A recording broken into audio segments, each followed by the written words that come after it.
কেমন আছেন সবাই? আশা করি সবাই খুবই ভালো আছেন। সিনেক্সপ্লাই চ্যানেলের নতুন আরেকটি ভিডিওতে আপনাদের সবাইকে স্বাগতম।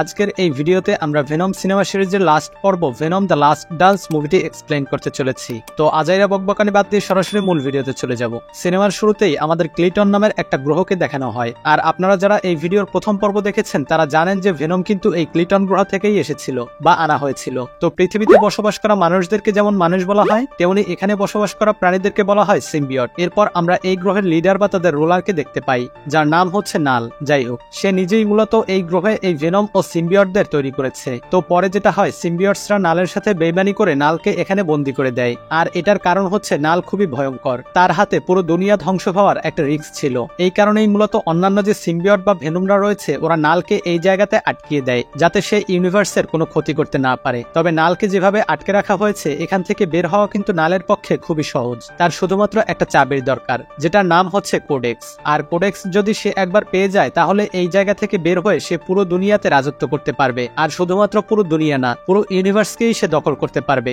এবং ডার্কনেস ছড়াতে পারবে। যাই হোক, এরপর আমরা দেখতে পাই ওই গ্রহে শুধুমাত্র যে সিম্বিয়টসরা থাকে তা কিন্তু নয়, আরো একটা ধরনের প্রাণী রয়েছে যেটার নাম হচ্ছে জেনোফিস।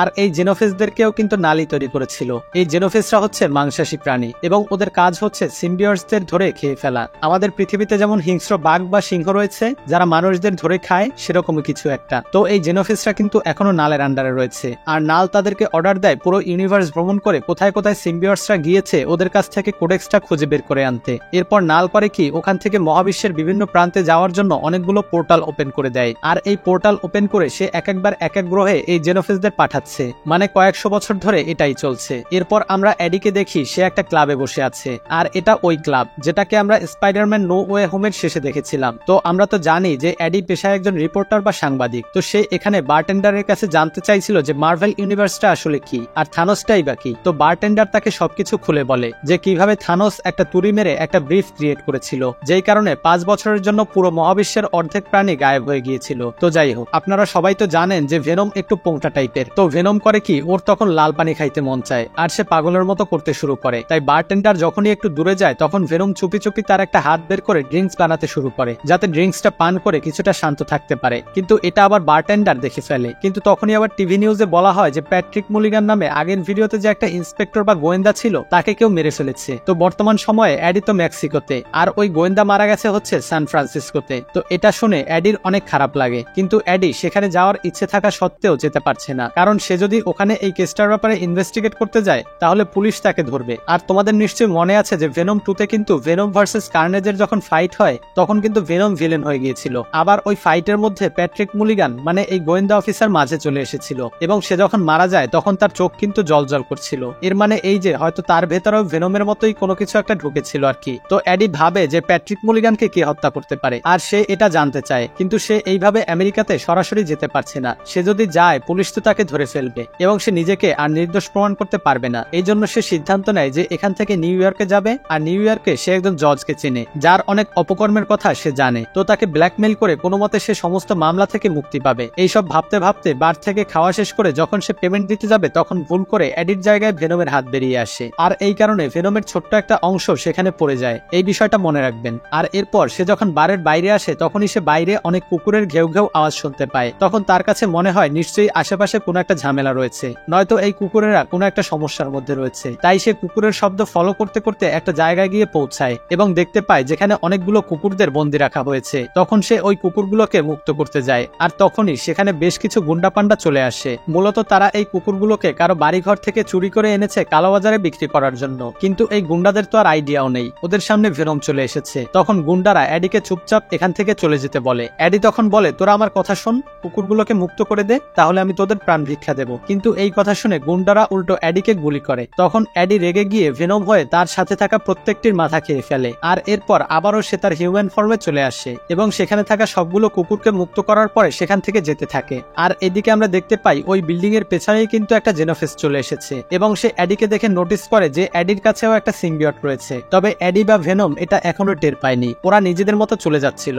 আর ওইদিকে আমরা দেখতে পাই কোনো একজন একটা ঘরে বসে সিসিটিভি ফুটেজের উপরে নজর রাখছে, আর তখন সে বলে ওঠে এডি ব্রক আবারও বাইরে চলে এসেছে, এবার ওকে আমাদের ধরতেই হবে। তবে এটা কে ছিল তা আমাদের দেখানো হয়নি। আর এরপর সে জেনারেল রেক্সকে কল করে। তো ভেনম বার থেকে বের হয়ে যাওয়ার পরে সেখানে যেখানে জেনারেল রেক্স যায় এবং সেখানে গিয়ে জিজ্ঞেস করে যে একটু আগে এখানে কে এসেছিল আর কে পেমেন্ট করে গেল। তো তখন ওই বারটেন্ডার বলে এমন একজন লোক এসেছিল যার তরলের মতো অনেকগুলো কালো কালো হাত পা রয়েছে। আর তখন জেনারেল রেক্স সেখানে ভেনম যে পেমেন্টটা দিয়েছে সেই কয়েনের সাথে ভেনমের শরীরের একটু অংশ পেয়ে যায় এবং সেটা টিউবের মধ্যে আটকে নিজের সাথে করে নিয়ে যায় এবং ওই বারটেন্ডারকেও নিজের সাথে করে নিয়ে যায় যাতে এই তথ্য বাইরে বের না হয়। এরপর আমরা নতুন আরেকটা ক্যারেক্টারকে দেখতে পাই যার নাম হচ্ছে ডক্টর পেইন। সে হচ্ছে একজন মহিলা ডক্টর আর সেই সঙ্গে এরিয়া 51 এর একজন ইনচার্জ। আমেরিকার এরিয়া 51 নিয়ে কিন্তু আমরা অনেক থিওরি শুনেছি, বাস্তবেও কিন্তু সন্দেহ করা হয় যে আমেরিকা তাদের যত এলিয়েন রিসার্চ বা তাদের গোপন যত ভয়ানক অস্ত্র রয়েছে সব এই এরিয়া 51-এই রাখে এবং সেখানে কিন্তু কোনো সাধারণ মানুষকে প্রবেশ করতে দেওয়া হয় না, ওটা পুরোপুরি মিলিটারিরা কন্ট্রোল করে। আপনি যদি ইন্টারনেটে এই ব্যাপারে সার্চ করেন তাহলে এই ব্যাপারে অনেক কিছুই জানতে পারবেন। যাই হোক, জেনারেল রেক্স করে কি ভেনমের শরীরের সেই ছোট্ট টুকরোটাকে এরিয়া 51-এ নিয়ে আসে। আর এখানে আমরা দেখতে পাই পৃথিবীতে এই পর্যন্ত যতগুলো সিম্বিয়টস এসেছিল সবাইকে এখানে বন্দী করে রাখা হয়েছে এবং প্রত্যেকটা সিম্বিয়টসের আলাদা আলাদা ক্ষমতা রয়েছে। তো রেক্স ভেনমের সেই ছোট্ট টুকরোটা ডক্টর পেইনকে দেয়। এরপর সে আরেকজন মানুষের সাথে দেখা করতে যায় যার ভেতরেও একটা সিম্বিয়ট রয়েছে। আর এই মানুষটাকে দেখে আপনারা নিশ্চয়ই অবাক হয়ে গেছেন, এটাই তো প্যাট্রিক মুলিগান। মানে আমেরিকা ছড়িয়েছে যে ও মারা গিয়েছে কিন্তু ওকে এখানে বন্দী করে রেখেছে। তো ভেনমের গত পর্বে আমরা কিন্তু দেখেছিলাম কার্নেজ আর ভেনমের ফাইটের মধ্যে সরাসরি মুলিগান প্রবেশ করেছিল আর সেই ফাইটে মুলিগান কিন্তু মারা গিয়েছিল। কিন্তু অ্যাকচুয়ালি ওখানে কি ঘটেছিল এটা তদন্ত করার জন্য বা রহস্য উদ্ঘাটন করার জন্য এই ডক্টর মুলিগানের শরীরে নতুন একটা সিম্বিয়টকে ঢোকানো হয়েছে এবং আমরা কিন্তু জানি যে সিম্বিয়টসরা কারো শরীরে ঢুকলেই শুধু কাজ হবে না, তার শরীরের সাথে অ্যাডজাস্টও হতে হবে। আর ভাগ্যগুণে মুলিগানের বডির সাথে সিম্বিয়ট অ্যাডজাস্ট হয়েছে, মানে মুলিগানের বডিতে ওই সিম্বিয়ট ঠিকঠাক কাজ করছে আর এই কারণে মুলিগান আবারও বেঁচে উঠেছে। মুলিগান যখন বেঁচে ওঠে তখন সবাইকে দেখে বলে, তোমরা বুঝতে পারছো না তোমাদের পৃথিবীতে কত বড় একটা বিপদ আসতে চলেছে। নাল নিজেকে মুক্ত করার জন্য এবং তার কোডেক্স পাওয়ার জন্য পৃথিবীতে অনেকগুলো জেনোফেস ছেড়ে দিয়েছে, কিন্তু এখন আপনাদের মনে প্রশ্ন আসতে পারে যে ও কিভাবে জানলো এসব কথা, ও তো এখানে আটকা রয়েছে। তো আপনাদের বলে রাখি এখানে প্রত্যেকটা সিম্বিয়ট একে অপরের মাইন্ডের সাথে কানেক্টেড থাকে, মানে পুরোপুরি সবকিছু না জানলেও তারা কোনো কিছুর সিগন্যাল একসাথে পেয়ে যায়। আর ওদের যে সৃষ্টিকর্তা নাল সে যখন ওই সিম্বিয়ট বা জেনোফেস তৈরি করেছে এই সিস্টেমেই তৈরি করেছে যে একে অপরের সাথে কানেক্টেড থাকবে। আর এখানে আরেকটা সমস্যা হচ্ছে যে নাল কিন্তু অর্ডার দিয়েছে জেনোফেসদের কোডেক্স খুঁজে বের করে আনতে, কিন্তু এই খবর সিম্বিয়টরাও পেয়ে যায় কারণ ওই গ্রহে যারা থাকে তারা সবাই সবার সাথে কানেক্টেড। আর এই কারণে সিম্বিয়টরা জানে যে পৃথিবীতে অনেক বড় একটা বিপদ আসতে চলেছে। হ্যাঁ, এখানে আরো একটা প্রশ্ন থাকতে পারে, তাহলে আমাদের ভেনম কেন এই খবর জানতে পারলো না? সেটার উত্তর একটু পরেই জানতে পারবেন। যাই হোক, এদিকে আমরা দেখতে পাই ভেনম দ্রুত নিউ ইয়র্কে পৌঁছানোর জন্য একটা প্লেনের চাকায় ঝুলে রয়েছে। তো এটা দেখে আবার ভাইবেন না যে ওর কাছে প্লেনে যাওয়ার ভাড়া নাই তাই এমনি যাচ্ছে। আসলে প্লেনে গেলে তো অনেক চেকিং এর ঝামেলা আছে আর মামলা থাকার কারণে পুলিশ তো আর তাকে যেতে দিবে না। কিন্তু তখনই একটা জেনোফেস এসে ওই আকাশের উপরেই ওর উপরে আক্রমণ করে এবং দুজনের মধ্যে তুমুল একটা ফাইট হয়। কিন্তু এখানে আমরা দেখতে পাই যে ওই জেনোফেস অনেক বেশি শক্তিশালী এবং ভেনম এখানে মোটামুটি মারাত্মক লেভেলের একটা ধোলাই খায়। তো এখানে একটা গুরুত্বপূর্ণ কথা বলে রাখি যে এই জেনোফেস ভেনমের উপর কেন টার্গেট করেছে। আসলে এই আমাদের ভেনমের গলায় রয়েছে সেই গুরুত্বপূর্ণ কোডেক্স, এটা দিয়েই নালকে মুক্ত করা যাবে। তো এই কোডেক্স থাকার কারণেই ভেনম অন্যান্য সিম্বিয়টদের থেকে তার কানেকশন হারিয়ে ফেলে। মানে একটু আগে যে আমরা বলেছিলাম সব সিম্বিয়ট ও জেনোফেসরা একে অপরের সাথে কানেক্টেড, কিন্তু ভেনম এই কোডেক্স থাকার কারণে তাদের কানেকশন থেকে আলাদা হয়ে গেছে। তো ওই জেনোফেস তখন ভেনমকে খেয়ে নালের জন্য ওই কোডেক্স নিতে চাচ্ছিল, কিন্তু অল্পের জন্য ভেনম আর এডি সেখান থেকে পালাতে সক্ষম হয়। আর নিচে আসার পরে এডি জিজ্ঞেস করে এটা কি ছিল আর এটা আমাদের মারতে চায় কেন। এরপর ভেনম সেই কথাগুলোই আমাদেরকে বলতে থাকে যেগুলো আমরা সিনেমার শুরুতে দেখেছি, তবে নালের নাম কিন্তু নেয় না। আর এডি যখন নালের নাম নিতে যায় তখন ভেনম ওর মুখ আটকে দেয় এবং বলে যে ভুলেও ওর নাম বলিস না ভাই। মানে ভেনমরা নালকে কি লেভেলের ভয় পায় একবার ভাবেন তো। এরপর ভেনম বলে আমাদের গ্রহের সিম্বিয়টস ও জেনোফেসদের নালই তৈরি করেছিল, কিন্তু সময়ের সাথে সাথে সিম্বিয়টসরা নালের বিপক্ষে চলে যায় এবং তাকে ওই গ্রহে বন্দী করে রাখে কারণ তার মধ্যে অনেক পাওয়ার রয়েছে এবং সে চায় পুরো পৃথিবী জুড়েই তার রাজত্ব বা তার নিজস্ব সৃষ্টিশীল ছড়িয়ে দিতে। আর এই কারণেই তাকে আমরা আটকাই এবং আমরা যার যার মতো ওই গ্রহ থেকে পালিয়ে বিভিন্ন গ্রহে চলে যাই। এরপর ভেনম বলে কোডেক্স কিন্তু কোনো চাবি না বা এই ধরনের কোনো জিনিস নয়, এটা হচ্ছে এমন একটা জিনিস একটা সিম্বিয়ট আর একটা মানুষের সাথে যখন কানেক্ট হয় এবং তাদের কানেক্টিভিটি যদি ঠিক থাকে তাহলে সে পুরোপুরি ভেনম হয়ে যায়, অর্থাৎ এডির মতো একটা সুপার হিরো হয়ে যায়। আর যদি ঠিক না থাকে তাহলে ওই হোস্ট মারাও যেতে পারে বা সিম্বিয়টটিও মারা যাবে। তবে যদি সবকিছু ঠিকঠাক থাকার পরেও হোস্ট মারা যায়, মানে এডি যদি মারা যায়, তাহলে এই ভেনম ওর এনার্জি দিয়ে তাকে বাঁচাতে পারবে আর তখনই একটা কোডেক্স এনার্জি তৈরি হবে। তো ফার্স্ট পর্বে যখন এডি মারা গিয়েছিল তখন ভেনম তার কানেক্টিভিটি দিয়ে এডিকে বা তার হোস্টকে আবার বাঁচিয়ে নিয়েছিল আর তখন ওইখানে যে এনার্জিটা তৈরি হয়েছে সেটাই হচ্ছে কোডেক্স। আর এই এনার্জি ভেনমের গলা সবার কাছে রয়েছে। এই কারণে তারা স্পেশালি ভেনমের উপর আক্রমণ করছে এবং এই জেনোফেসরা যদি একবার ভেনমকে খেয়ে ওই কোডেক্সটা নালকে দিতে পারে তাহলে নাল একবার মুক্ত হয়ে গেলে ওকে আর আটকানোর মতো ক্ষমতা কারো নেই। এবং এখানে ভেনম আরো বলে, আমি যতক্ষণ ভেনম রূপে থাকবো বা আমি তোমার শরীরের ভেতরে থাকবো তখন জেনোফেসরা পৃথিবীর যেই প্রান্তেই থাকুক আমার কাছ থেকে সিগন্যাল জেনোফেসদের কাছে চলে যাবে এবং আমাদের উপর আবার আক্রমণ করবে। কিন্তু তুমি যদি হিউম্যান বা মানুষ রূপে থাকো তাহলে কোডেক্সের সিগন্যাল জেনোফেসদের কাছে যাবে না, কিন্তু যখনই তুমি আমাকে ইউজ করবে বা সিম্বিয়ট হয়ে যাবে, আমাকে বাইরে বের করবে, তখনই জেনোফেসদের কাছে সিগন্যাল চলে যাবে। এর মানে হচ্ছে এখন থেকে তাদের বেশিরভাগ সময় মানুষ রূপেই থাকতে হবে যাতে ওই সকল জেনোফেসদের থেকে নিজেদেরকে বাঁচাতে পারে। আর একবার যদি ওই জেনোফেসরা ভেনমের সামনে পড়ে তাহলে তো ভেনম নিজেই বাঁচতে পারবে না, এডিকে কি বাঁচাবে? তো সহজ কথা হলো, ভেনম যদি এডির শরীরে থাকে তাহলে ওই জেনোফেসরা সিগন্যাল পাবে, কিন্তু অন্য কারো শরীরে গেলে সমস্যা হবে না বা সিগন্যাল পাবে না, কারণ তাদের শরীরে তো আর কোডেক্স নেই, আছে এডির শরীরে। তো তারা যেখানে ছিল সেখান থেকে নিউ ইয়র্ক শহর অনেক দূরে, আর তাদের সামনে বিশাল এক মরুভূমি। তখন এডি তাদের সামনে একটা ঘোড়া দেখতে পায়। সে ভেনমকে বলে, এই ঘোড়াটাকে না মেরে তুমি কি ওকে আরো বেশি শক্তিশালী বানাতে পারো বা কাজে লাগাতে পারবে? তখন ভেনম বলে, ওকে এখনই আমি একটা জীবন্ত রকেট বানিয়ে দেব। আর এই সিনটা এই মুভির one of the best most iconic scene. এখানে আমরা দেখি ভেনম ওই ঘোড়ার শরীরে প্রবেশ করে ঘোড়ার কন্ট্রোল নিয়ে নেয় এবং তারপর সেই ঘোড়া একদম রকেট স্পিডে নিউ ইয়র্ক শহরের দিকে যেতে থাকে।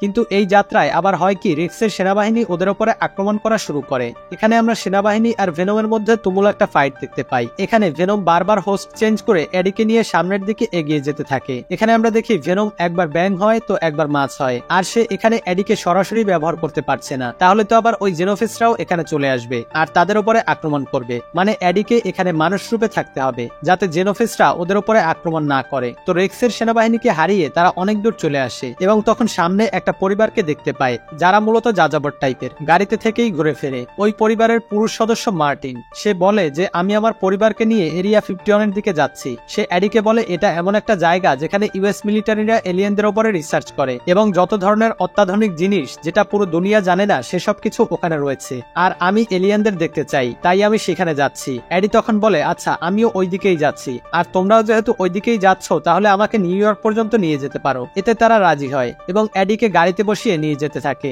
আর নিউ ইয়র্কে পৌঁছানোর পরে এডি দেখে তার কাপড় চোপড় একদমই নোংরা হয়ে গিয়েছিল, তাই সে ভেনমের সাহায্যে ওখানে থাকা একটা মানুষকে মেরে তার গায়ে থাকা স্যুটটা ছিনতাই করে নেয়। কিন্তু চলে যাওয়ার সময় সে অনেক পুলিশদেরকে দেখতে পায়, আর পুলিশের থেকে বাঁচার জন্য সে পাশে থাকা একটা ক্যাসিনোর মধ্যে ঢুকে পড়ে এবং এখানে ভেনম আর এডি একসাথে জুয়া খেলতে শুরু করে। মানে মানুষ হোক বা এলিয়েন, টাকার নেশা সবার ভেতরেই আছে। কিন্তু এখানে তাদের হঠাৎ করেই এই দোকানদার মহিলার সাথে দেখা হয়ে যায়। তার কথা তো আপনাদের সবার অবশ্যই মনে আছে, ফার্স্ট আর সেকেন্ড দুইটা পর্বেই আমরা তাকে দেখেছিলাম। তো সেই দোকানদার মহিলা তো এডিকে দেখে খুশি হয়ে যায় এবং ভেনমের সাথেও কথা বলে, কারণ দ্বিতীয় পার্টে আমরা দেখেছিলাম ভেনম তার মধ্যেও ঢুকেছিল আর তার সঙ্গে ভালো একটা আন্ডারস্ট্যান্ডিং হয়। এরপর সে ওদেরকে বাসায় নিয়ে যায়, আর বাসা যাওয়ার পরে এই বেডির তো মাথা খারাপ, সে ভেনমের সাথে ডান্স করতে চায়, কিন্তু এডি এটা চাইছিল না যে ভেনম বাইরে এসে তার সাথে ডান্স করুক। কিন্তু আমরা তো জানি যে ভেনম একটু পুংটা টাইপের, তাই ভেনম পাগলা তো ডান্স করার জন্য পুরাই পাগল হয়ে যায়। কিন্তু এরকম একটা সময় ভেনম যদি বাইরে এসে নাচানাচি করে তো বুঝতেই পারছেন যে কোনো সময় জেনোফেসরা চলে আসতে পারে। তবে সিনেমার নামও কিন্তু ভেনম দ্য লাস্ট ডান্স,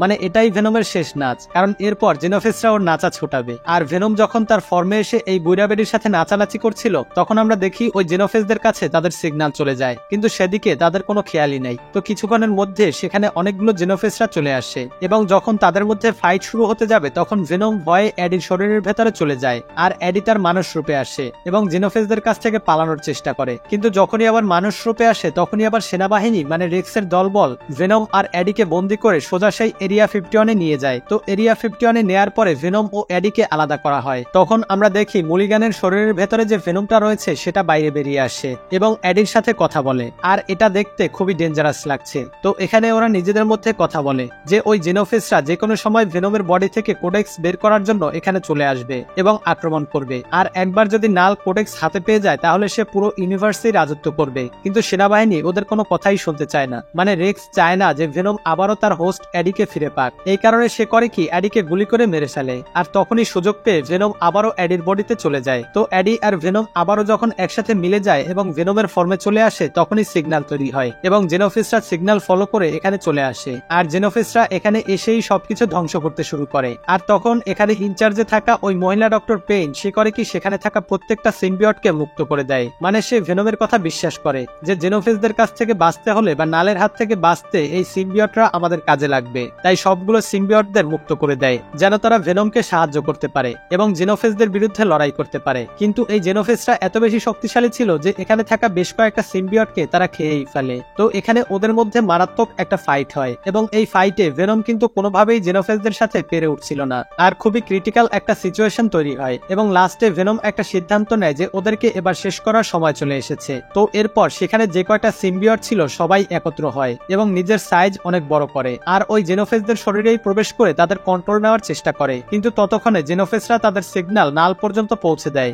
যে কোডেক্স এই পৃথিবীতেই আছে আর এখানে আমাদের সাহায্যের দরকার। আর তখনই এখানে পোর্টাল ওপেন হয় এবং সেখানে অনেকগুলো জেনোফেস চলে আসে। তারপর সেখানে জেনোফেস ও সিম্বিয়টসদের মাঝে মারাত্মক লেভেলের একটা ফাইট হয়। আমরা দেখি সকল সিম্বিয়টসরা একসাথে মিলে গিয়েছে এবং ভেনম অনেক বড় হয়ে সবাইকে নিজেদের মধ্যে আটকে ফেলে। এরপর অনেক বড় একটা অ্যাসিডের ট্রাকের কাছে গিয়ে সেটার পাইপ ফাটিয়ে ফেলে, যার ফলে তাদের উপরে তখন অ্যাসিড পড়তে থাকে। আর গায়ে অ্যাসিড পড়ার কারণে ওই ভেনমরা মারা যেতে থাকে এবং জেনোফেসরাও মারা যেতে থাকে। কিন্তু তার আগে ভেনম অ্যাডিকে বাইরে বের করে দেয়। আর এই পাশে ডক্টর পেইনের কাছে আরেকটা কন্টেনার ছিল এবং সেটাতে স্করন নামের একটা সিম্বিয়ট ছিল। এই সিম্বিয়টটা তখন ডক্টর পেইনের শরীরে প্রবেশ করে এবং এখানে আমরা তাদের দেখে বুঝতে পারি যে তাদের দুজনের মধ্যেও বন্ডিং অনেক ভালো, মানে ভেনম আর অ্যাডির মতোই অনেক ভালো ছিল। এবং তখনই ওই স্করন নামের সিম্বিয়ট বাকি সব লোকেদের বাঁচিয়ে নেয়। কিন্তু ততক্ষণে ব্লাস্টে জেনোফেসরা সহ ভেনমও মারা গিয়েছে। এটা দেখে অ্যাডি মারাত্মকভাবে ভেঙে পড়ে। তবে আমি এখানে এই সিনটা যত সহজে বললাম, অ্যাকচুয়াল সিনেমার ইমোশনটা এত সহজ ছিল না। এরপর আমরা দেখি হসপিটালে অ্যাডির চিকিৎসা চলছে